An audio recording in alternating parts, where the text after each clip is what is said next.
The hardest times yield the finest wines. The whole investment world is panicking about this AI scenario. Yes, it's good. It's a mini industrial revolution and a lot is going to change, but also it's not going to change in the way you think it is. And it's all going to, in the end, come down to business value. What starts in a Cambridge lab doesn't usually reshape an industry. Dr. Bates did exactly that, turning his research into complex event processing. A category-defining innovation. Now, after 5 successful ventures, he leads Doxis, rivaling enterprise giants like Microsoft and Box. People were asking me how you're not going to be killed by Microsoft. In the case of Microsoft, they're not actually a competitor. They have the most ubiquitous document sharing platform. We're more about what I call a document intelligence platform. After 25 years in business, in the CEO seats for most of your time, what do you know about leadership right now that you had completely wrong at the beginning? I would always tell anybody, it's a marathon, not a sprint. They got to realize that. Hi, everybody, and welcome back to a new episode of the World Class Leader Show. Today, I'm very, very happy to have with me Dr. John Bates. John is the CEO of Doxis, formerly called SER Group. So, John, I would like to start with something that you share with me about your origin, your story, and which I know is important. It's important to you, but it's also is so great to hear it from you. And I remember that, you said your father was a clergyman and your mother was a school secretary, if I'm not mistaken. That's right. You were a Cambridge academic who never seen a balance sheet. I do remember when you shared that with me. At what point did you look around and think, oh, I'm a CEO now? How did that happen? So tell me more about that. Yeah, I don't know how that happened, really. I think it happened a bit by accident and a little bit by I found myself thrust into this position where I thought, in the end, after trying various CEOs, oh my God, I think I'm going to have to do this. But yeah, you're absolutely right about my background. So my parents were non-technical, non-business. They almost thought people in business, there was something slightly, dodgy about them, that anyone who would make money would be slightly dodgy. So that's the kind of environment that I grew up in. And when I went to Cambridge and did a PhD in computer science, they was very, very proud, and they understood that. They thought that was great. But then I got into the Cambridge scene as sort of starting companies. As far as Europe goes, Cambridge is not a bad environment for starting companies. Strong on the technology, maybe not so good on the go-to-market. But I got into this scene and ended up, sort of hanging out with some people who'd been heroes of my childhood. Like you may be too young or may not remember this, but Herman Hauser, for example, is a guy who was one of the founders of Acorn, which ended up being the sort of inspiration and for the company ARM, which was kind of spun out, which everybody would know today as this very innovative chip designer. But Acorn was one of the early microcomputer companies like Sinclair and these kind of companies coming out of Cambridge. And I had one of those microcomputers. I'm lucky enough to sort of stumble upon the computer world when I was about 11. I walked into this room at our school, and they had one computer, and it was a Commodore PET computer with, I remember that. Remember that? I think it had like 1K of memory and a tape drive and a sort of green screen.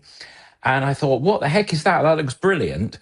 And for some reason, this non-technical person who'd never had any background, any of this, I had no mechanical knowledge, no technical knowledge at all. Somehow I just took to computers and loved it and started to learn how to program. And I was just enthralled by it. And I was very lucky to be in that kind of 80s period where it was the microcomputer revolution. And the UK, which is where I grew up, was kind of leading that area. They kind of lost it and wasted it a bit, but but it was amazing. Yeah, John, and you start your first product company. Now that we already talk about the technology space, you started your first product company just in a dot-com bubble burst, right? Yeah, exactly. So most people would call that catastrophic timing. What did you call it? How was your experience in that moment? Well, with the benefit of hindsight, I would say that the hardest times yield the finest wines. However, at the time, it was pretty terrible. Yeah, I started this company. So I was doing being a postdoc in Cambridge after PhD and got into this scene, got interested in this. And I thought, I want to start a company. So with a couple of colleagues, I ended up saying, look, I've got this fantastic idea for a company. The first company was called Apama, Apama, Apama, and it commercialized some of my research, which was an area that became known as complex event processing, but it was kind of the first ever company in this space. Some people call it streaming analytics. It's kind of a machine learning paradigm where you can define what the sorts of things that you're looking for. Rather than storing data in a database and querying it, you can kind of say, look, I want to find out when this spatial, logical, temporal kind of relationship occurs, and you start looking through real-time data for it. So you're streaming data through queries, essentially, rather than, querying data. And so this was a new way of processing real-time data, which didn't exist. And you could find complex patterns and respond sort of in sub-microsecond latency. And it turned out that actually, in fact, this was really, really good for a lot of applications, but particularly for algorithmic and high-frequency trading, because you could find patterns in the market. But we didn't really know that when we started the company. And so we started it, fantastic Cambridge technology, got some initial funding. Then the internet bubble burst and no one wanted to touch anything that was in any way innovative or risky. So it was quite amazing. And that was the event that galvanized me and changed me really into a totally different person. And that's interesting because, if I look at your story, John, and your roles, your success, your companies, you have done a lot. And most of these experiences have been, at least in my perspective, through crisis. You have led through, as we said, the dot-com crash, 9/11, the 2008 financial crisis, COVID, and we'll talk about that.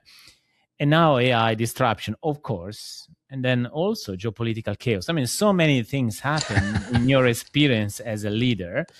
Now, what I've found extremely interesting in your story, John, is most CEOs have lived maybe through one or maybe two of those. You have done all five. What's the common thread in how you survived each one during this moment? Thank you for not mentioning that, you must be really old fogey, John, to have seen all these. Yeah, I don't know. I'm a glutton for punishment, I guess. But for some reason, I kind of like it more and more as time goes on. I think there's some common patterns in these crises, and it helps the more you've seen because, right now, for example, this AI scenario, I think the whole investment world is panicking about, oh my God, it's the end of the world. All our investments are worthless. Everything's going to change. Everything. And the key factors in all of these things is, yes, it's good. It's a mini industrial revolution and a lot is going to change. And, to use an expression, the wheat is going to be sorted out from the chaff to some degree. But also, it's not going to change in the way you think it is. And it's all going to, in the end, come down to business value. And I think the key facts are always you have to buckle down, find the use cases that are going to deliver business value, find the customers that need to solve problems that you can solve. And in the Geoffrey Moore expression, kind of with a new technology, cross the chasm, or certainly focus on delivering business value with use cases. And that can see you through almost any scenario. Now, that obviously, if you've got if your technology is something that's just totally disrupted and replaced and wiped out, then that makes life a little bit harder. Your pivot might be a bit more challenging, but in the mainstream, things are never quite as bleak as they seem, and it's often that scenario that Warren Buffett says of in these investment moments, when people are being greedy, be cautious. When people are being cautious, be greedy. It's often a time to invest in these moments because it's not quite as bad as you think. But you also have to acknowledge what's changed, and as long as you buckle down and back the horses that are going to deliver business value ultimately, and make sure your own business delivers business value, then it will come okay. And talking about investment, you sold the business during COVID. So what actually looked like at the time, being courageous enough, looking for investment, looking for money, selling a business in a moment where everything was shutting down, or, the level of appetite to risk, it was at the lowest for everybody, right? Because health and safety was number one priority for everybody. Absolutely. Yeah, I sold a business called Eggplant during that COVID period. And it was the initial period of COVID. And Eggplant was a brilliant business. In fact, if you've just watched the mission to go around the moon with the capsule, the Orion spacecraft, it's carried those four fantastic astronauts around the moon. The systems on that craft were tested with Eggplant. Eggplant is we turned that into the first AI powered software test automation platform, and it could figure out based on a model what tests to build. It would use a kind of generative AI long before there was such a thing to build those tests. It would actually generate test scripts for you, and then it would use AI powered bots who could understand images and text on the screen to run those tests. So instead of writing test scripts yourself, or instead of using humans, it would automate all of those things, and it could test black boxes. So no one can access, if you're, the top secrets of, say, the Orion space vehicle or US military systems, and it could do it for you. And it did it for Lamborghini, and it did it for all sorts of exciting companies. Dunkin' Donuts point of sale system. I had some great customer visits. Anyway, this company was really doing well. It was fantastic. I had a great team, and it was private equity, majority owned, and we decided it was the right time to return capital to shareholders, and we launched a sale process of the business, and that was kind of at the tail end of 2019, and then you get to January 2020, and then you start to hear these reports about this what was then called the coronavirus. You hear about it, and people are sick and everything. And I asked our banker, is this going to disrupt our sale process? And he said, no, absolutely not. No, definitely not. And we had our first round of bids come in. They were very, very compelling. And then it appeared that this thing was getting really serious. And then there were suddenly these lockdowns. So I found myself sitting at home.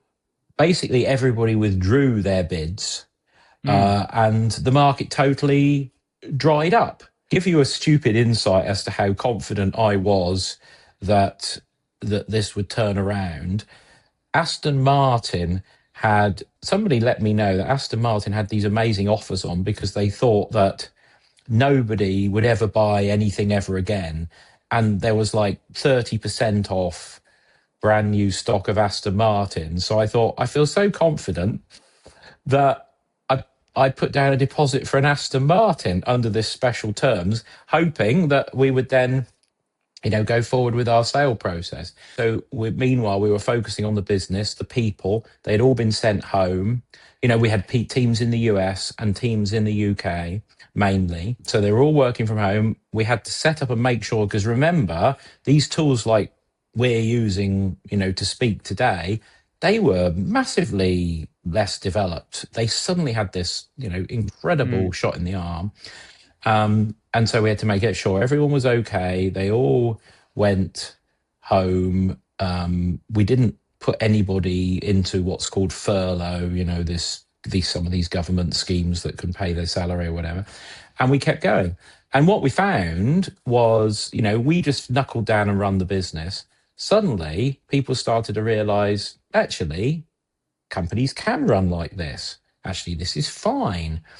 And suddenly people started putting bids back in for the business. And indeed, it became once again competitive very quickly, I'd say after a month or so. And the mistake we made, actually, Andrea, is we should have waited 6 months, because we probably would have got 30% more, because then the market went nuts for some reason. But, you never know in these things. And we got a really good buyer, which was Keysight Technologies, who really wanted it. They were a hardware kind of testing company who wanted to go into software. It was a good place, good home for the technology. Most of the team are still there. And it was a really good outcome for the investors. They made a really good return, and the team all made a good return. So, yeah, I mean, but you just got to buckle down and run the business and make sure you keep selling, and you keep your parameters going, and it should all work out okay.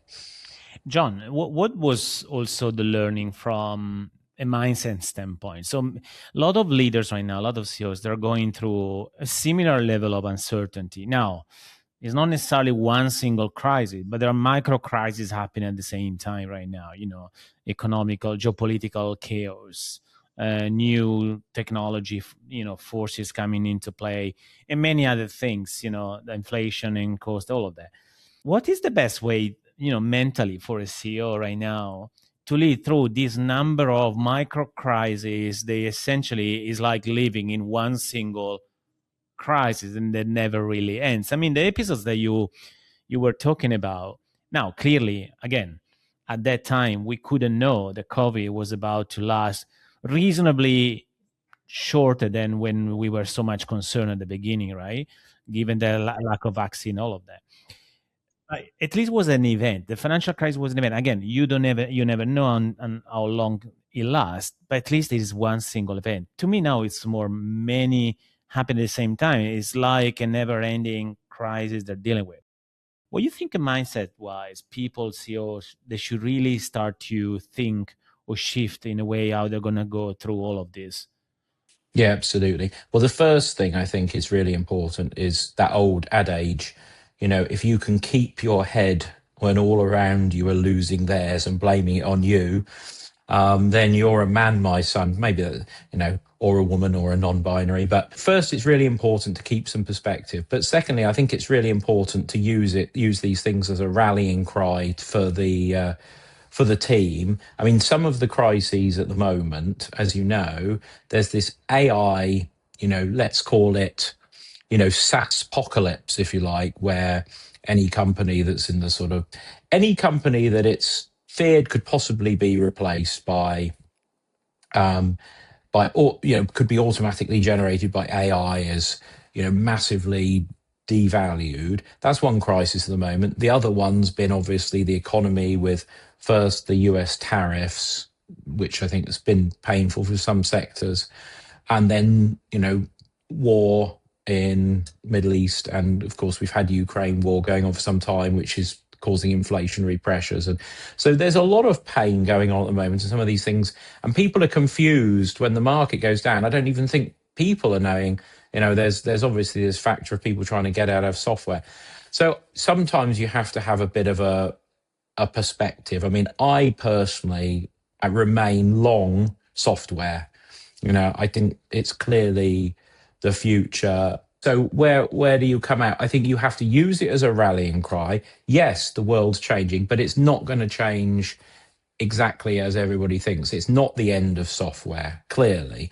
We're not all going to be replaced. So I think you have to double down. One is on your messaging and understand what are the things of why people need to use your product, work with you, and really make sure your marketing is razor sharp. So, for example, in the case of my current company, Doxis, which is we call it in the document intelligence space. So it's all about the end-to-end life cycle of managing documents, which every large business needs to do, whether it be, Nestle or Siemens or Capgemini or, Zurich Insurance or whoever. You all get documents flowing into your business. They're, whatever, resumes in HR, their invoices, their orders, their whatever.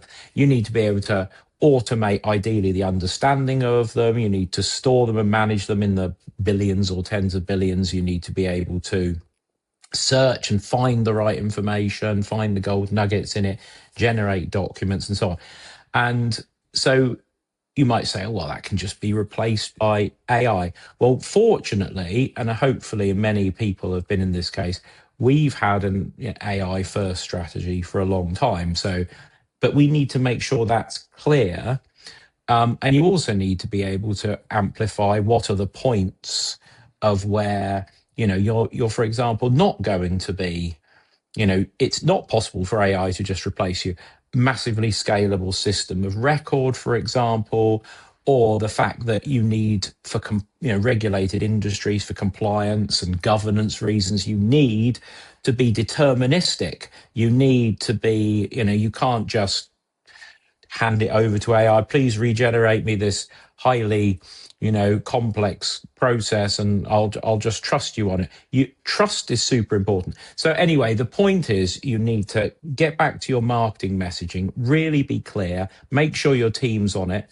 And then you need to make sure you're using AI in your business. And it's a rallying cry. Are your developers using AI to help generate code? And if not, then you need to really have a very hard look at that. Maybe you've got the wrong person running the team. Maybe that person needs to, get a kick up the backside.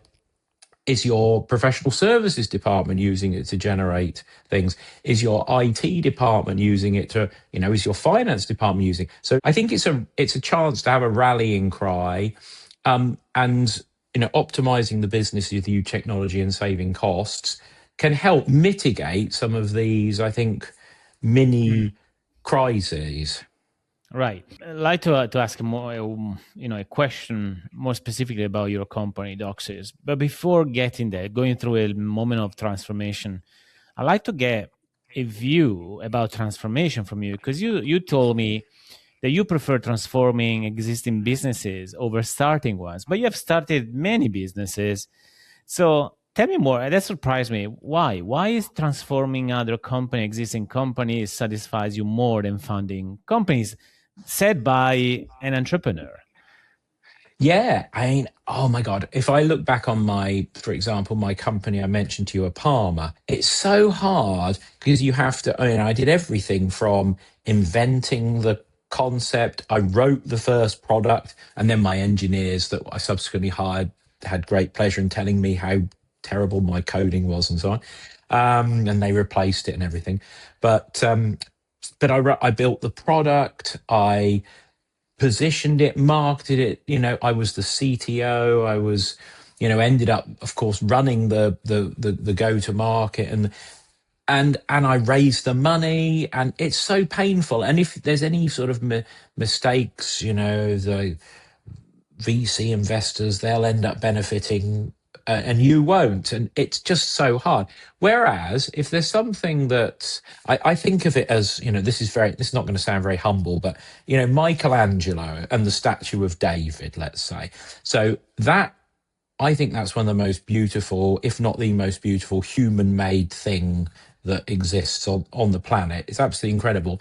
It came actually from an existing block of marble that several sculptors had to go at sculpting, and they started to sculpt but found it too challenging. So there was already a sort of some kind of shape there, and I guess I prefer to to take on that existing sculpture and turn it into something really good, I'm not sure I'm Michelangelo, but than to start from scratch. Maybe, you know, I think there's less risk. My skill set seems to be very good at coming in and assessing. You know, I like to look at something with regard to what is this playing into somewhere where the world has changed, for example. So Eggplant, for example, there was this very interesting software testing platform. How can I look at the forces that's going on? Well, you know, DevOps was meaning you needed to develop, and continuous delivery, you needed to develop things faster. That wasn't happening on the testing side. How can we do it? How could we use AI, and how could we play it into being solutions for high value things rather than just a tool for techies, which is what it was basically when I found it. So it's that, how can you play in something into interesting forces in which the world is changing and take advantage? That seems to be something that my skill set is good for. And it all starts with the vision, and then everything comes from that: a go-to-market strategy, what people you need, the product strategy, you know, everything. So I love the vision is very important to me. And I think you can apply this to existing things. I think you can polish up, you know, a diamond, an uncut diamond, more easily than you can starting the whole blooming thing. I have to, you know, first of all, if I do my own company, I have to survey the land. I have to see where diamonds might be. I have to dig the mine. I'd rather take the uncut gems that someone's already dug out and cut them and polish them. That's a great perspective, which is really great perspective about transformation, which I did not consider. Now you're going through, you're leading Doxis through a moment of transformation for your own company. You said it before. I mean, you're competing with big players, you know, Microsoft, Box. Now, without getting technical, without getting to marketing, because you said already the importance of the message. But what does it take? I'm more interesting, again, from a mindset standpoint. What does it take to position a company against that kind of a competition? I mean, there are so people in this audience. They are leading maybe mid-market companies. So they're all competing at some point, somewhere, with large companies. And they're all looking for increasing their market share. But what's your idea, perspective of competing with big companies during a moment of transformation? Yeah. Absolutely. Well, I remember trying to raise money in the late 90s, and VCs always asked you, how are you not going to be killed by Microsoft? That was always their question. And then for some reason, 2000 to, I don't know, 5 years ago, nobody asked that anymore, because Steve Ballmer was they missed the mobile era. They missed all sorts of stuff. And people didn't ask that. They're asking that again now. So when I did my last, we changed investors. We if you like, we sold Doxis, but we're all still here. This is the interesting factor of private equity world. In 2024, and Carlyle sold out to TA, and then Carlyle reinvested in a minority. And people were asking me, how are you not going to be killed by Microsoft? And I thought that's really interesting. The two questions is, how are you not going to be killed by the LLMs, and how are you not going to be killed by Microsoft? These are the interesting questions. And I think the important thing is that in the case of Microsoft, since we're talking about it, they're not actually a competitor. And if you end up being a direct competitor of Microsoft, that's probably not a good thing to be. But they're not a competitor. They have the most ubiquitous, if you like, document sharing platform in SharePoint. But that's a source of information for us. We're more about what I call a document intelligence platform. So how can you, can you automate all your document processes around this? And that's not something you do with SharePoint, and SharePoint doesn't scale to tens of billions of documents for enterprise, but it's a great document sharing platform. And so this market is, first of all, it's that segmentation of this market. There's different pieces, and a Microsoft and a Box are more about document sharing rather than document management, intelligent document processing, document generation, and all of these more active process oriented business functions, but that doesn't mean they're not important and used. So that's the first thing. I guess the positioning is really important, but there are some competitors. Everybody now is being forced. We've been leading in the AI arena for several years, but now people are being forced to do more in that area by the AI sort of revolution, if you like. And so their messaging might look very similar to us. In fact, people have copied our messaging. So we have to try and stay ahead in this era, and I think it's really important to continue to have energy. I like the sort of job description that Enzo Ferrari had for himself. He said, my job is to be an agitator of men.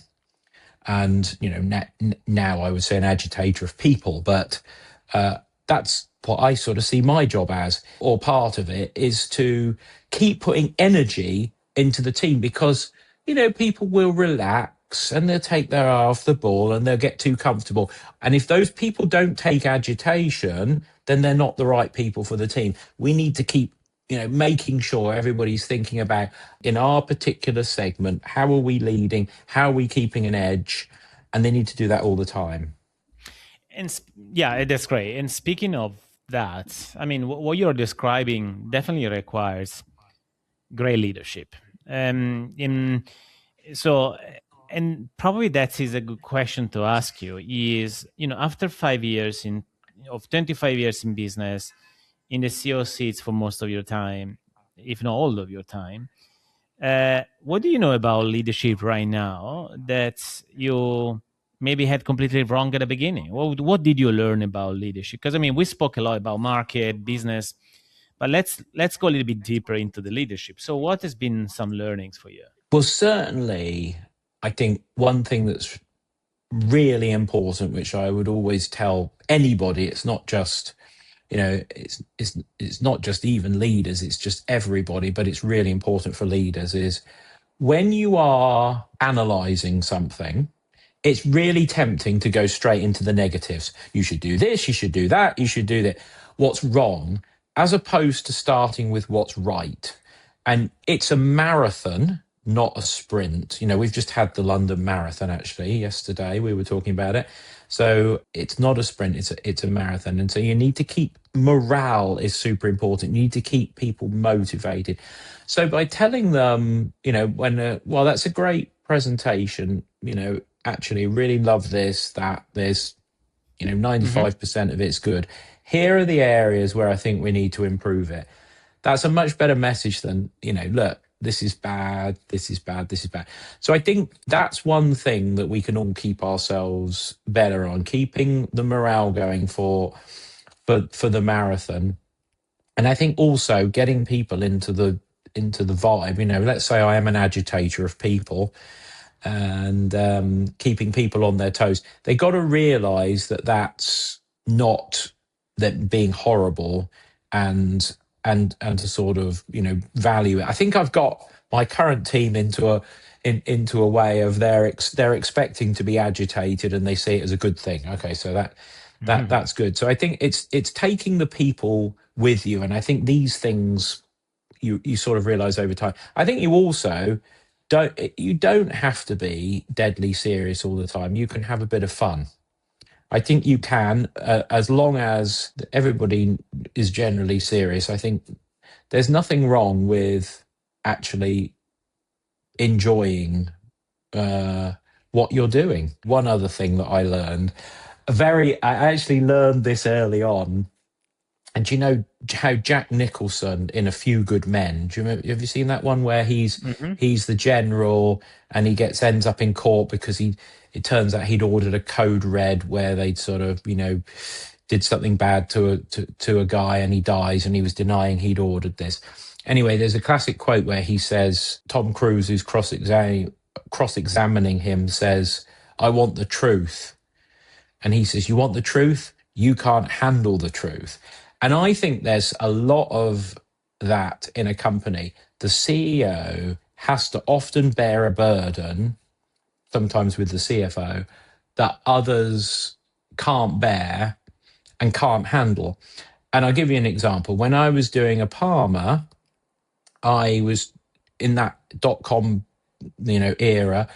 I'd had a series of CEOs that we'd hired, and the thing that changed me was I actually had to fire one of my co-founders who decided he was going to take the CEO chair because it was clear to me he was going to take the company to bankruptcy because it was all his ego was too big. And, the person we replaced him with, it was pretty clear he was going to be a disaster as well. So I ended up having to fire him. And I thought, hold on a minute, why are we going through CEOs? Same was true then. We had somebody else that I also had to fire because it was more about them than it was about the mission and the business. Anyway, I was trying to raise money, and lots of the people who joined the business were young, really cool. We had like 19 PhDs in this business doing cool stuff. And I thought, I'll get them all together and give them a view of where we're at. So I got them all together, said, look, I think we're going to have an investment. Here's some good, some really things looking good. But just to let you know, we've got, probably about 3 months of cash left, but I'm pretty sure I can get things done before we run out of money. They go, oh, thanks very much for the transparency. They all went back to their computers and all started looking for new jobs. So what did I learn? They couldn't handle the truth because they couldn't take that level of risk.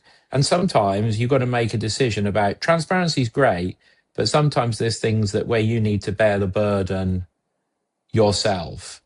And sometimes you need to sort of delegate aspects of that. But that's the job of the entrepreneur. And that's why when you get these governments today who try and tax capital gains at the same as income tax or don't value entrepreneurs, that's the difference between having a job and sort of working for yourself. You're having to bear that kind of burden every day. And speaking about burden, do you feel like isolated, or you feel at some point a moment where you feel totally lonely in your role as a CEO? Because that's something that comes up quite often when I have a conversation with CEOs. I am really lucky in this current situation that I've got. And so there's been times when I felt really lonely over the years, but I'm in a really lucky place at the moment because I have a fantastic sidekick who's my CFO, who is absolutely amazing.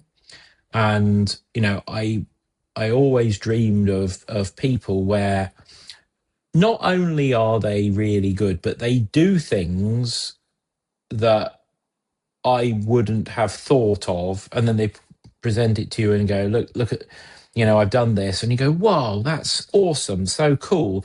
And so I'm very lucky to have, and every CEO should have a really good CFO sidekick who's both a finance, person, but also a business person. I think that's really, really important. So, and I'm never going to let him go now. In fact, he should actually be a CEO. That's what I'm trying to get him to do, be a CEO, but he doesn't want to be, but he could be. So that's one thing. I'm really lucky to have that. So I never feel too lonely. And I've also got brilliant board. So we've got lucky to have two really good private equity investors, TA and Carlyle. And the people I work most closly with is a kind of young guy from TA who's like a really, high potential. He's become a partner. His career's taking off. He's doing some great stuff. And he's a great business partner. And then also my guy from Carlisle, who's also on the board, who I worked with in the previous, era of at Doxis, then SER. So, Stefan's from TA, Torsten's from Carlisle, and they're fantastic. So I'm not lonely. And of course, those people, if I do a crap job, excuse my language, have got to fire me. But I've built up quite a lot of credit. So I've got a little ways to go before that happens. And hopefully I'm not doing a bad job at the moment. So no, I think you need to have investors and board that you trust and high integrity. you got to have a CFO sidekick, and hopefully other good colleagues as well. Great. John, last question. So if we circle back to where we started, your father, I think you said it somewhere that, he didn't quite understand what you did for a living. I mean, especially when you started to work in business.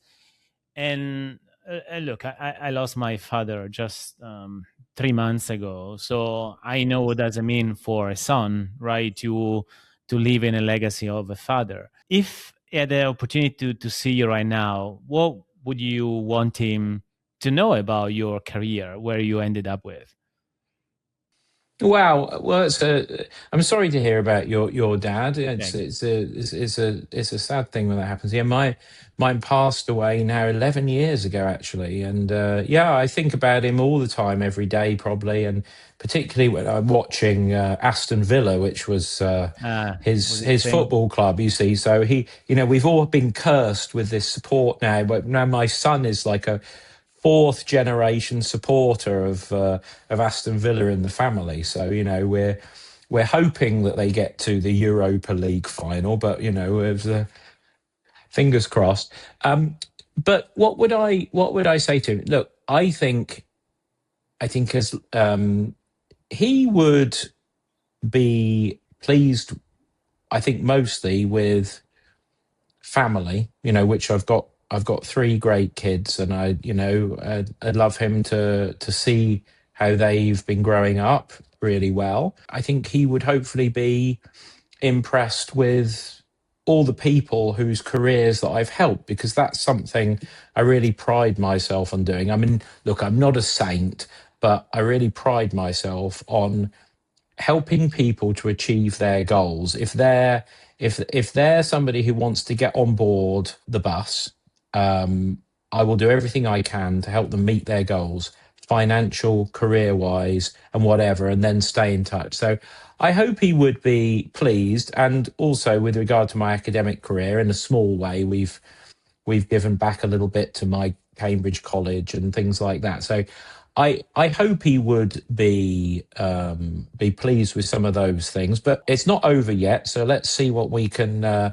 do and put back into the system. The one thing that I've been really pleased to do is that when I'm spent a lot of my career in the US, and I think that's another thing that is really, really helpful for, if you can spend some time in the US. They are the people who build great software companies. Not always the best product, but they're really good at go to market. They're really good at at the whole round package.